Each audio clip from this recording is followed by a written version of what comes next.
계속 나누시면 좋겠습니다. 오늘은 진실과 화해라는 제목으로 말씀을 함께 나누겠습니다. 여러분, 유엔에 의하면 전 세계 나라가 195개국이 있습니다.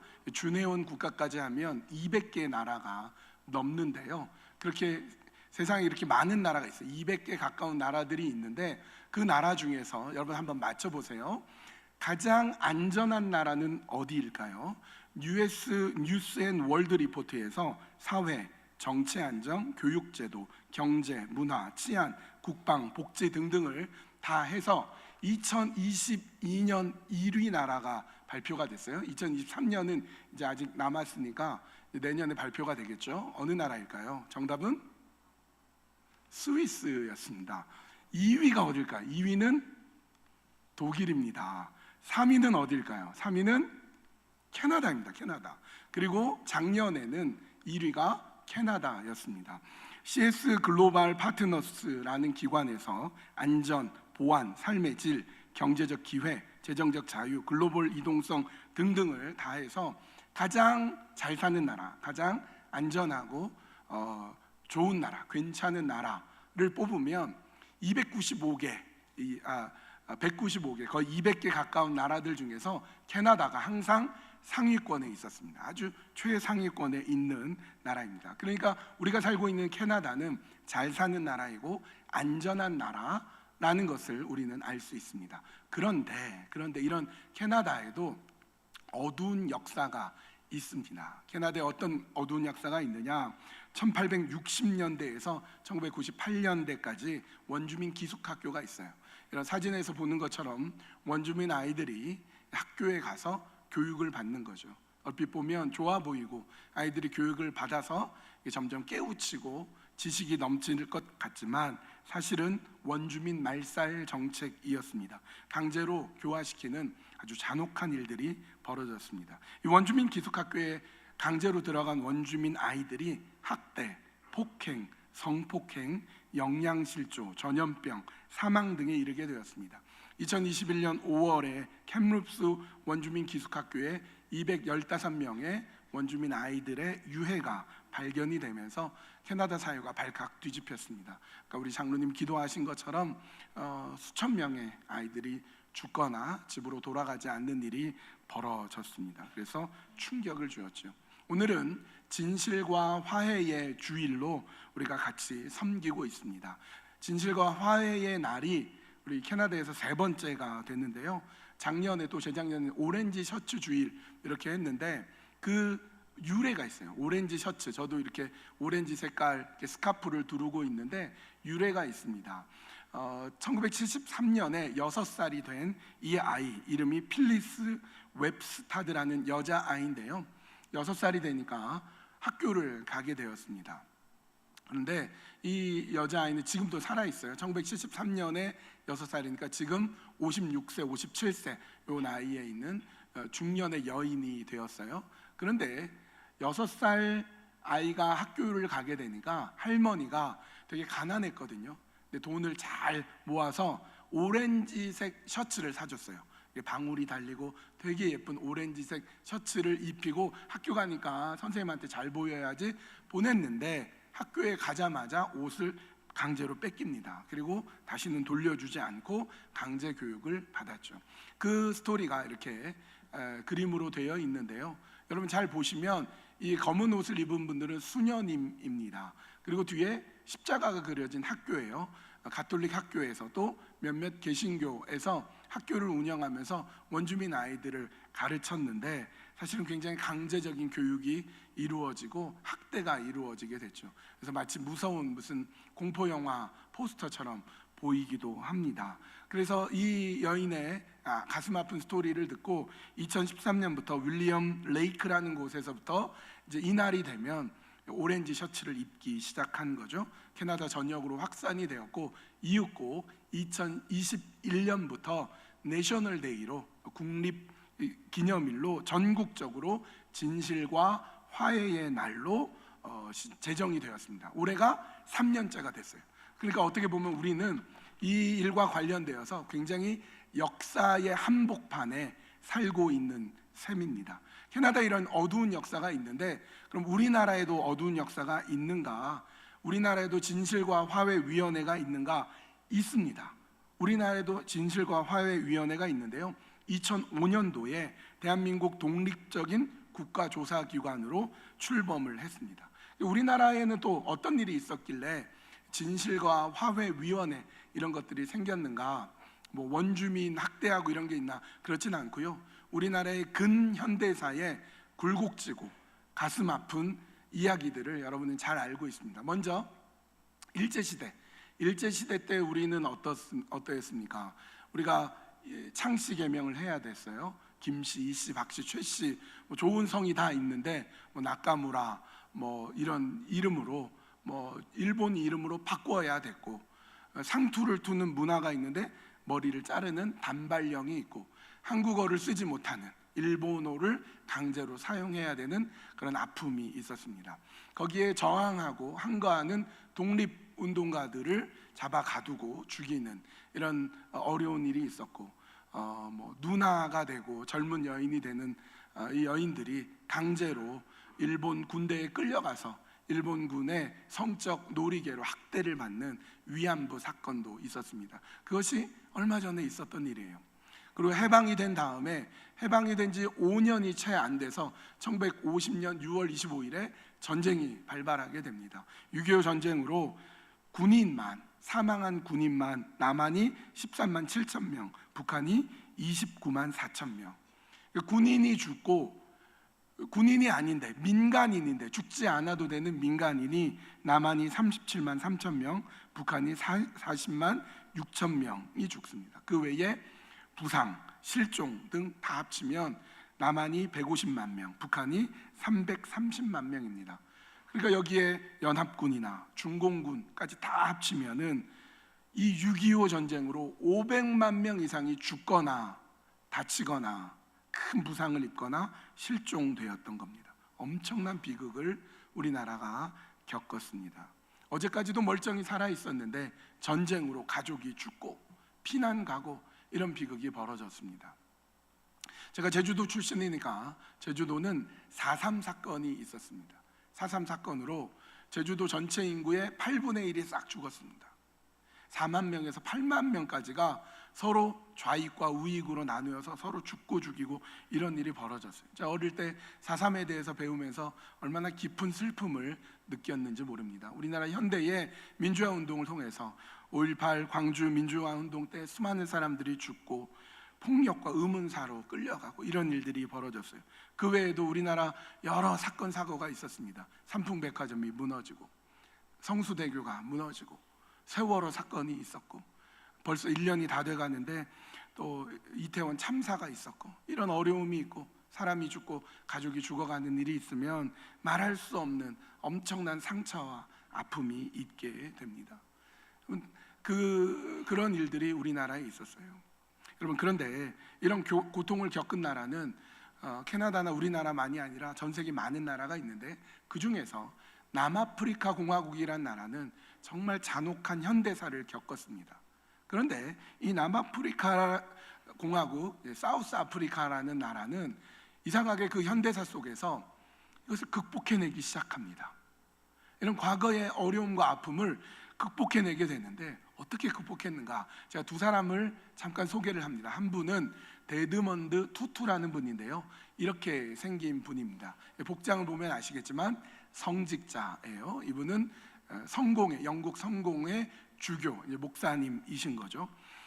남아프리카 공화국은 악명 높은 흑인 인종 분리 정책이 있었습니다. 아파르트 헤르트라고 해서 헤이트라고 해서 1948년부터 흑인과 백인이 교류하지 못하게 합니다. 거주지가 완전히 다르고요. 흑인인 경우는 그 거주지를 지나가려면 통과할 수 있는 퍼밋을 받아야 됩니다. 그리고 남아프리카 공화국에서는 흑인의 경우 해가 지면 밖으로 못 나가게 했어요. 일몰 후 밖으로 못 나간다. 인종 간 혼인 금지법이 있었고요. 이 교육법, 흑인들만 따로 교육하는 교육 정책이 있었습니다. 제가 2009년도에 사우스 아프리카를 선교로 간 적이 있었어요. 거기서 이제 슬럼가에 들어가서 거기 집을 지어주고 또 거기에 있는 아이들을 모아가지고 여름 성경학교 VBS를 했습니다. VBS 하는 아이들이 한 10명, 15명 얼마 안 됐거든요. 이 아이들을 데리고 마지막 날 해변으로 갔습니다. 옛날에는요, 해변이 이 흑인들은 출입할 수 없었거든요. 2009년에 갔을 때는 흑백 분리 정책이 사라졌으니까 우리가 갈 수 있었는데 너무 예쁘고 너무 좋은 해변인데요, 유색인종은 우리밖에 없었어요. 다 백인만 거기서 누리고 있는 거예요. 그래도 이게 차별 정책이 없어졌으니까 아이들 딱 데리고 가가지고 수영시키고 신나게 놀았어요. 제가 아이들한테 물어봤어요. 15명 아이들한테 너희들 여기 해변에 온 적 있니? 처음 와본 사람 다 처음 와봤대요. 다 처음. 그 아이들이 사는 곳이 거기서 30분 정도밖에 떨어지지 않은 곳인데 너무 가난해서 또 가면 눈총을 받으니까 갈 수가 없었던 거죠. 이게 아파르트 헤이트의 지금도 받는 영향력이라고 볼 수 있습니다. 악명 높았던 소수의 백인 정권이 물러나고 넬슨 만델라가 집권한 다음에 이 과거 역사의 이 잔악한 행위를 처리하기 위해서 진실과 화해 위원회 Truth and Reconciliation Commission이 발족이 됩니다. 그 위원회의 최초의 위원장이 바로 이 투투 주교였던 겁니다. 여러분, 과거사 속에서 사람들은 어떻게 하고 싶을까요? 여러분 같으면 어떻게 하겠어요? 아주 잔혹하게 가족이 죽고 어려움을 당하고 내가 권력을 잡으면 하나는 복수하고 싶은 거예요. 한번 당해봐라. 너희도 받은 만큼 돌려주고 싶다. 얼마나 괴롭힘 당했는지 한번 당해봐라. 이런 마음이 들거나 아니면 망각, 잊어버리자. 다 없었던 일로 하자. 이 둘 중에 하나일 거예요. 그런데 이 진실과 화해위원회는 제3의 길을 열었는데요. 뭐냐? 과거의 잘못을 솔직하게 인정하고 시인하면 국민들이 사면해 주자. 이런 방식이에요. 이게 바로 진실과 화해였던 거였습니다. 근데 이 진실과 화해가 남아공을 살렸습니다. 여러분, 남아공이요, 파국일 수 있었어요. 갈등이 있고 분열이 있고 큰 고통이 있을 뻔했는데 이 진실과 화해를 통해서 새로운 공동체에 대한 합의가 일어났습니다. 그렇게 남아프리카 공화국은 그 아픔을 점점 해결해 나가죠. 두 번째 사람은 여러분이 잘 아는 넬슨 만델라 대통령입니다. 이렇게 생긴 분이에요. 이분은 27년 동안 반역죄로 감옥에 갇혔어요. 원래는 종신형을 받았는데 1990년에 석방이 됩니다. 그리고 4년 뒤에 대통령 선거에 나가서 압도적인 지지를 받아서 대통령이 됩니다. 진실과 화해위원회를 구성을 해서 용서, 화해, 회복을 선포하게 됩니다. 과거 잔악한 방법으로 탄압했던 국가폭력의 가해자가 진심으로 죄를 고백한다면, 진심으로 회개하고 뉘우친다면 사면해주자. 그리고 필요하면 그들에게 경제적인 보상까지도 해주자. 이게 진실과 화해였어요. 이 넬슨 만델라 대통령이 어떤 일을 했냐면 자신의 취임식하는 날, 취임식할 때 자신을 가두었던 교도소에 백인 교도관을 VIP로 초청합니다. 굉장히 사람들에게 감동을 주었던 사건이죠. 자신이 대통령에 오른 다음에 부통령을 선임해야 되는데 누구를 부통령으로 뽑냐면 백인 정권 때 백인 대통령을 부통령으로 뽑습니다. 내가 오랫동안 감옥에 갇혀 있어서 남아공의 상황을 잘 모르니 당신이 통치하지 않았소. 당신이 나를 좀 도와주시오. 부통령으로 이렇게 영입을 합니다. 이게 진실과 화해였던 거죠. 사람들은 복수하고 싶어요. 내가 당한 만큼 어디 한번 당해봐라. 정의파가 있을 수 있습니다. 근데 이거 문제가 많죠. 복수를 하게 되면 복수를 당한 사람이 언젠가 또 권력을 잡으면 또 복수합니다. 복수가 계속 있어지게 되는 거예요. 곤란한 일이죠. 그렇다고 망각할 수는 없어요. 어떻게 그걸 잊어버릴 수 있습니까? 가해자의 입장에서 그냥 없었던 일로 하자. 어떻게 없었던 일이 되겠습니까? 그러니까 이 길도 안 돼요. 근데 진실과 화해라는 제도를 통해서 제3의 길, 스스로 양심에 따라서 죄를 자백하게 하고 그리고 가해자와 피해자가 서로 용서하고 화해하는 평화의 공동체로 나아갑니다. 그래서 남아프리카 공화국은 조금씩 회복해 갑니다. 양보하고 평화와 화해, 치유가 일어나게 되었습니다. 여러분, 이 남아프리카 공화국의 이와 같은 진실과 화해는요, 성경을 바탕으로 두고 있었습니다. 예수님의 방식이었던 거예요. 투투 주교가 어떻게 그 일을 감당할 수 있었냐면 그가 정치인이 아니고 목회자였기 때문에, 성경의 원리를 믿는 사람이었기 때문에 이것이 가능했던 것입니다. 성경 곳곳에는 이런 진실과 화해의 사건이 많이 보이는데 오늘 본문도 그 중에 하나라고 볼 수가 있습니다. 굉장히 유명한 이야기죠. 여러분이 다 아는 이야기. 어느 집에 아들이 둘이 있는데 그 중에 둘째 아들이 아버지한테 얘기합니다. 아버지, 어차피 아버지 돌아가시면 재산 나눠줄 텐데 제가 조금이라도 젊을 때 한번 사업 좀 해보겠습니다. 아버지 재산을 주십시오. 아버지가 버젓이 살아있는데 유산을 달라는 애가 어디 있냐, 화낼 법도 한데 유산을 다 줍니다. 아들이 신이 났죠. 그 돈을 가지고 먼 나라로 갑니다. 그리고 허랑방탕하게 쓰고 돈을 싹 없애버립니다. 돈의 원리가 있어요. 어떤 원리죠? 벌기는 어렵지만 쓰기는 쉽다, 그렇잖아요. 버는 건 참 어려운데 쓰는 건요 순식간에 빠져나갑니다. 이 아들이 꽤 많은 돈을 갖고 갔을 거예요. 근데 금방 다 써버리고 맙니다. 그런데 이 둘째 아들이 아버지께 죄를 지었는데 아버지와 화해가 일어납니다. 도대체 어떻게 둘째가 화해가 일어났느냐 한번 살펴보겠습니다. 우선 진실이 있었어요. 진실. 이 둘째가 처해져 있는 현실, 그가 처해져 있는 그 상황이 오늘 본문에 이렇게 나옵니다.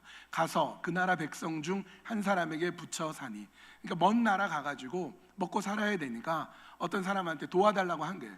내가 좀 일할 수 있게 해주십시오. 그랬더니 그가 그를, 둘째를 그냥 공짜로 먹여 살릴 수 없죠. 그래서 들로 보냅니다. 그래서 돼지를 치게 합니다. 여러분, 이 둘째는요 유대인이에요. 유대인은 돼지고기를 먹지 않습니다. 그러니까 돼지를 치지 않아요. 먼 나라 이방 땅이니까 돼지를 치는데, 돼지를 불결하게 여기는 유대인이 돼지를 친다? 이 둘째가 아주 바닥으로 떨어진 거예요. 아주 비참한 상황으로 떨어졌어요. 이게 둘째의 진실, 그가 처해진 현실이었습니다. 그가 돼지 먹는 주염 열매로 배를 채우고자 하는데 주는 자가 없습니다. 그나마 돼지를 치고 있는데 먹을 열매가 없는 거예요. 먹을 게 없어요. 돼지 먹는 거라도 먹으려고 하는데 돼지하고 막 라이벌 돼서 싸우고, 이런 게 지금 둘째의 현실, 진실이었던 겁니다. 17절 그가 이렇게 말합니다. 이에 스스로 돌이켜 이르되 내 아버지에게는 양식이 풍족한 품꾼이 얼마나 많은가, 나는 여기서 줄여 죽는구나. 여러분, 그의 현실은요 죽는 현실입니다. 굶어 죽는 현실이에요. 여러분, 우리가 진실과 화해를 주제로 말씀을 나누는데 왜 화해와 진실이 아니고 진실과 화해냐? 진실 앞에 서 있어야 되는 거예요. 지금 처해진 진실이 어떤가 그를 분명히 볼 수 있어야 되는데, 그 진실을 외면하면요 화해도 없고, 그 진실을 외면하면 사실은 죽는 거예요. 캐나다도 우리나라도 남아프리카 공화국도 진실을 외면할 수가 없는 거죠. 그래서 이 아들은 이렇게 얘기합니다. 18절 19절에 내가 일어나 아버지께 가서 이르기를 아버지, 내가 하늘과 아버지께 죄를 지었사오니 지금부터는 아버지의 아들이라 일컬음을 감당하지 못하겠나이다. 나를 품꾼의 하나로 보소서 하리라 하고 라고 말해야 되겠다. 내가 아버지께 죄를 지었다. 그리고 뭐라고요? 하늘에게 죄를 지었다고 했어요. 이 하늘은 뭘까요?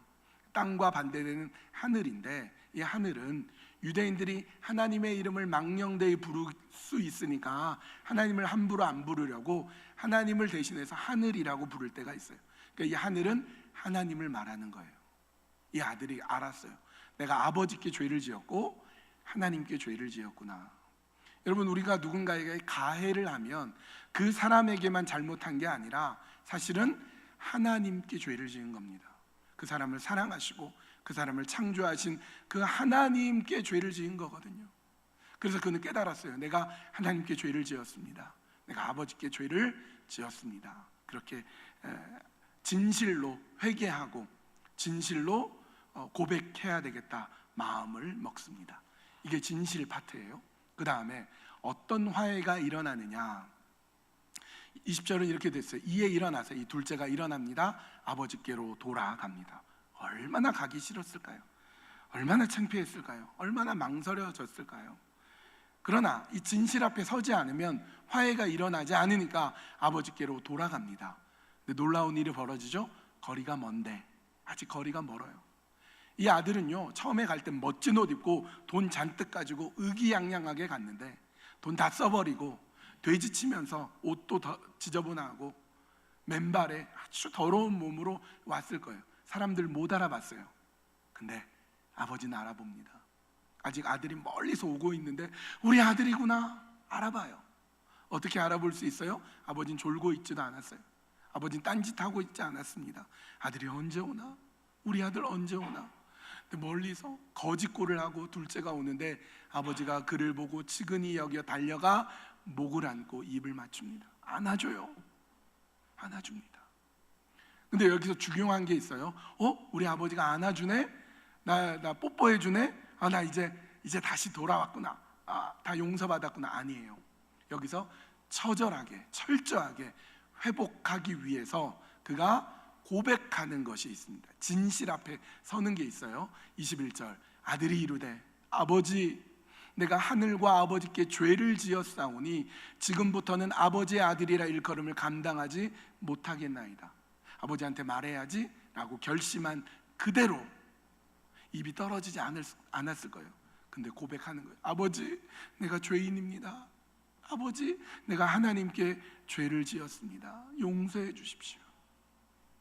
진실로 회개했더니 어떤 일이 벌어지느냐 잘 보세요. 22절 아버지는 종들에게 이르되 아들한테 더 이상 얘기 안 해요. 종들한테 말합니다. 여봐라 좋은 옷 있지? 제일 좋은 옷 갖고 와라. 우리 아들 목욕시켜라. 우리 아들 지금 입고 있는 옷이 거짓골이다. 이 옷 다 버리고 깨끗이 목욕시켜라. 손에 가락지 끼워라.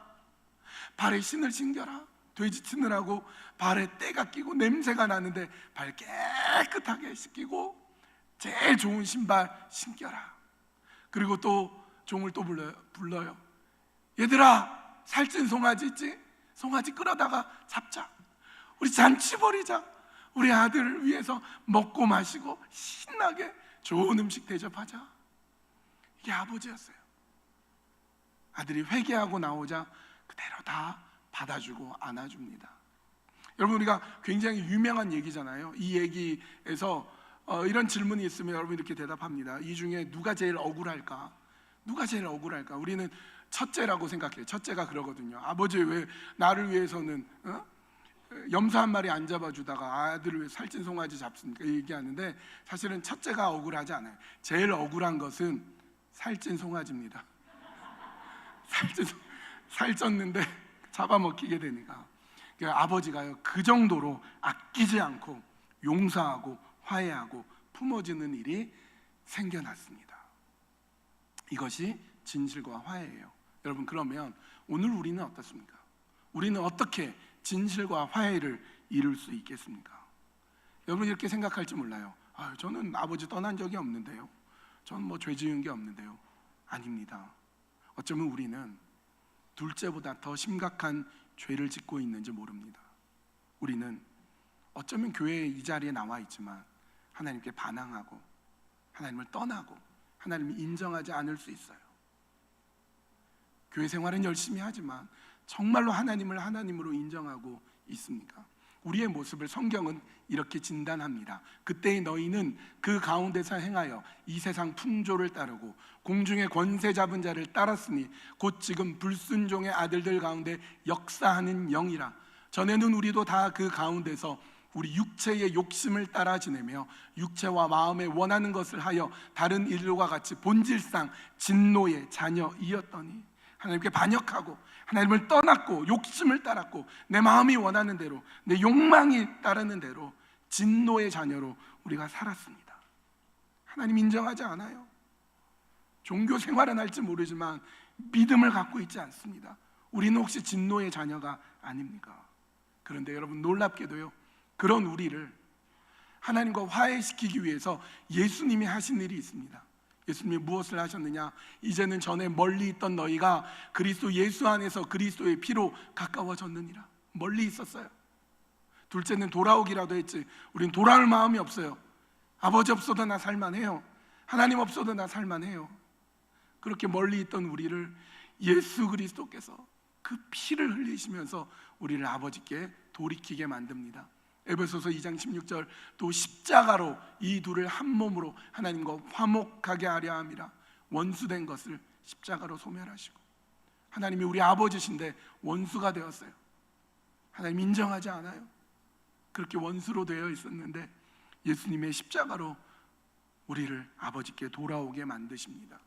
골로새서 1장 20절 그의 십자가의 피로 화평을 이루사 만물 곧 땅에 있는 것들이나 하늘에 있는 것들이 다 그로 말미암아 자기와 화목하게 되기를 기뻐하십니다. 저 십자가의 사랑으로 하나님 앞에로 돌아가는 자를 통하여서 우리뿐만 아니라 다른 사람들도, 온 땅 만물들도 주님께 돌아와서 화해의 놀라운 역사를 이루어 주셨습니다. 우리가 아버지께 돌아가기만 한다면, 아버지 내가 죄인입니다, 내가 얼마나 죄인인지 알고 내가 회개합니다, 나를 받아주십시오, 주님께 돌아가기만 한다면 하나님은 미쁘시고 의로우사 우리를 모든 죄에서 건져내 주셔서 해방시켜 주셔서 용서하시고 우리를 받아주십니다. 그렇게 예수 그리스도 앞에 돌아오는 자에게 오늘 우리가 해야 될 일이 있습니다. 고린도후서 5장 18절 19절 여러분, 화목이란 말이 몇 번 나오는지 보십시오. 모든 것이 하나님께로 났으며 그가 그리스도로 말미암아 우리를 자기와 화목하게 하시고 또 우리에게 화목하게 하는 직분을 주셨으니 곧 하나님께서 그리스도 안에 계시사 세상을 자기와 화목하게 하시며 그들의 죄를 그들에게 돌리지 아니하시고 화목하게 하는 말씀을 우리에게 부탁하셨느니라. 우리가 화목하게 하는 직책을 주셨다는 거예요. 화목하게 하는 일을 우리가 하라고 하는 겁니다. 이 화목은 세번역 성경을 보면 화해라고 되어 있고요, 영어 성경 NIV나 ESV 성경을 보면 다 reconciliation, 진실과 화해 중에 화해라고 나와 있습니다. 예수 그리스도께서 우리를 그렇게 초청해 주십니다. 하나님께 진실로 회개하고 나아가고, 그럴 때 화해의 놀라운 역사가 일어나고 우리를 화해의 일꾼으로 불러주신다 말씀합니다. 여러분, 오늘날 여러분이 처해 있는 형편과 오늘 우리 교회가 처해 있는 현실에 아픔이 있습니다. 여러분은 어떤 어려움이 있는지 아세요? 코비드-19 이후에 경제적으로 참 많이 어렵습니다. 물가는 점점 올라가고 수입은 빠듯하고 어렵고 힘든 시간을 여러분 여전히 보내고 계실 것입니다. 그리고 코비드-19 이후에 이상하게 몸이 아파요. 이상하게 몸이 아파요. 병원에 가도 뾰족한 뭐 없어요. 계속 몸이 아파요. 진통제 먹고 어떻게 견디고 있지 몸이 안 아픈 사람이 없는 것 같아요. 계속 몸이 아픕니다. 가정적으로 여러 가지 힘들다 보니까 뜻대로 안 되니까 아이들한테 큰 소리로 혼내고 그랬다가 또 괜히 미안해지고 후회하고 그래요. 아이들은 이상하게 위축되어 있고, 그게 오늘 우리의 현실입니다. 세계가 신음하고 있어요. 우리가 처해진 현실이 너무 어렵습니다. 우리 교회는 어떻습니까? 여러분, 우리 교회는요 이민교회입니다. 이민교회는 전 세계에서 모여들으신 분들이 함께 교회의 구성원으로 있어요. 한국에서, 타주에서, 여러 곳에서 신앙생활하다가 우리 함께 모였는데, 그러다 보니까 우리의 신앙이 다 달라요. 교단 배경이 다 다릅니다. 어떤 분은 좀 보수적인 분이 있어요. 아, 저분 참 보수적이구나. 근데 어떤 분 보니까 더 보수적인 분이 있어요. 어떤 분 보니까 비교적 진보적인 신앙을 갖고 있어요. 근데 어떤 분 보니까 더 진보적인 분이 있어요. 이런 분들이 같이 섞여 있어요. 그러다 보니까 오해도 하고 저분의 신앙에 대해서 막 판단도 하고 그래요. 관계가 막 섞여 있기도 하고, 그냥 툭 내뱉은 말인데 그거 가지고 상처받고, 그게 오늘의 우리의 모습이기도 합니다. 사실은 그런 마음이 없는데, 누구 다치게 하거나 누구 판단하려는 마음이 전혀 없는데 어떻게 말 한마디 하다 보니까 상처 주고 마음 아프게 하고 힘들게 하고, 그것이 오늘 우리의 현실입니다. 어떻게 해야 되겠습니까? 오늘 주제 말씀처럼 진실과 화해가 우리 교회에, 여러분 가정에, 우리에게 있어야 합니다. 내 삶에 진실이 있어야 돼요. 하나님, 저는 이거밖에 안 됩니다.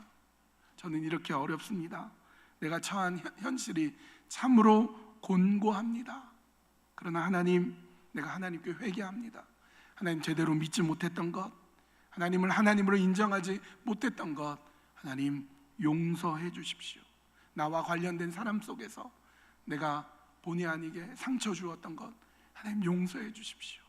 그분이 나 때문에 눈물 흘렸다면 하나님 용서해 주십시오. 여러분, 이 자리를 빌어서 혹시 여러분 저 때문에 마음 상하고 힘든 분이 있다면 너그러 용서해 주십시오. 우린 그렇게 부족합니다. 여러분, 그러면요 진실 속에서 하나님의 화해가 있습니다. 하나님이 그래 내 아들아 내 딸아 잘 왔다. 내가 너 떠나지 않는다. 내가 너 포기하지 않을 거야. 다 너를 버려도 나는 너를 끝까지 버리지 않을 거야. 그렇게 진실과 화해의 역사가 우리 가운데 일어나게 될 것입니다. 이제 말씀을 마칩니다. 자, 한 분의 이야기를 소개해 드립니다.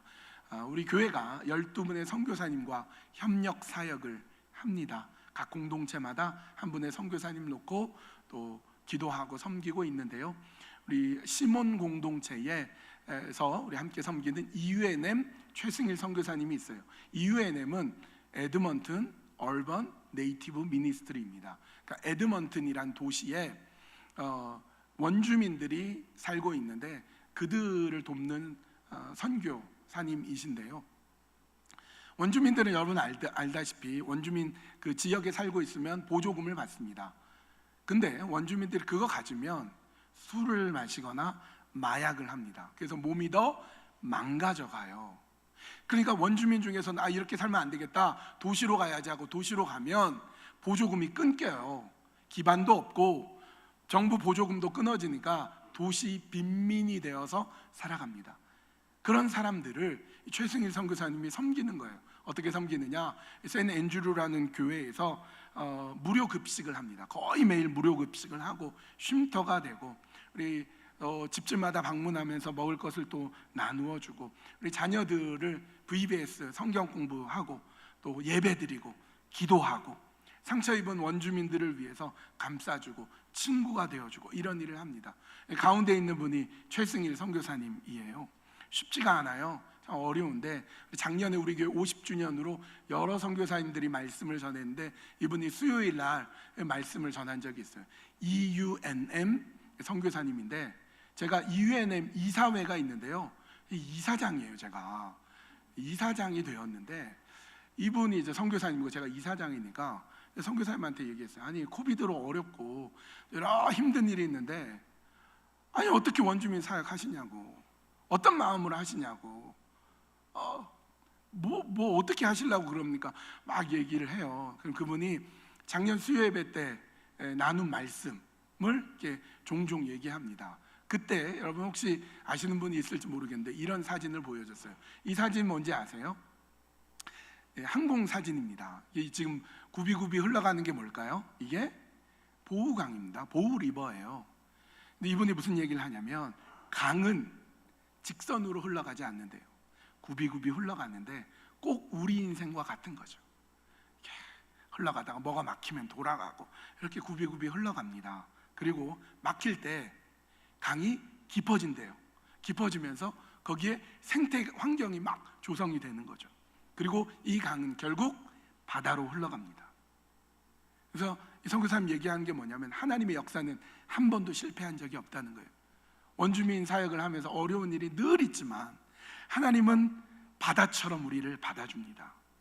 하나님 한 번도 멈춘 적 없고 우리를 계속 사랑해 주십니다. 그래서 저는 원주민 사역을 하는데 원주민 사회 속에서 막 혁명을 일으키고 막 부흥 일으키고 이런 거 꿈꾸지 않고요. 그냥 강물처럼 살겠습니다. 같이 유유히 원주민들하고 흘러가면서 살아가겠습니다. 되게 감동을 받았어요. 여러분, 오늘 우리가 어떻게 살아가야 되겠습니까? 원주민 사회도, 캐나다 사회도, 우리나라도, 여러분 가정도, 우리 교회도 여러 가지 어려움을 겪고 있습니다. 힘든 이민 생활 하시느라고 여러분 고생이 많으시죠. 그런데 그때에도 하나님은 우리를 기다리시고 받아주시고 붙드시고 사랑해 주십니다. 여러분 이민 생활, 신앙 생활 어렵지만 강물처럼 살아갑시다. 굽이굽이 치며 어려우면 돌아가고 힘들면 좀 쉬어가더라도 품어주고 서로 사랑해주고 외로운 신앙생활 하는데 우리 서로 격려해주고 그리고 진실로 내가 잘못한 것 화해하고 그리고 하나님의 화해를 받아들이고 그렇게 강물처럼 하나님의 사랑 충만히 받아 누리며 사는 사랑하는 성도님들 되시기를 간절히 축원합니다. 기도하시겠습니다. 하나님, 캐나다에 어두운 역사가 있었습니다. 우리나라에도 남아공에도 있었습니다. 그러나 진실과 화해를 통하여서 이 문제들을 극복해 나갑니다. 오늘 우리의 삶에도 진실이 필요합니다. 진실을 외면하지 않고 내가 잘못했던 것, 내가 하나님께 사람들에게 죄를 지었던 것 회개하고 하나님의 화해와 용서를 받으며 그렇게 강물처럼 하나님의 인도하심 가운데 우리의 인생을 기쁘고 감사하게 살아가는 하나님의 귀한 종들 다 되도록 인도하여 주시옵소서. 예수님 거룩하신 이름 받들어 간절히 기도하옵나이다. 아멘.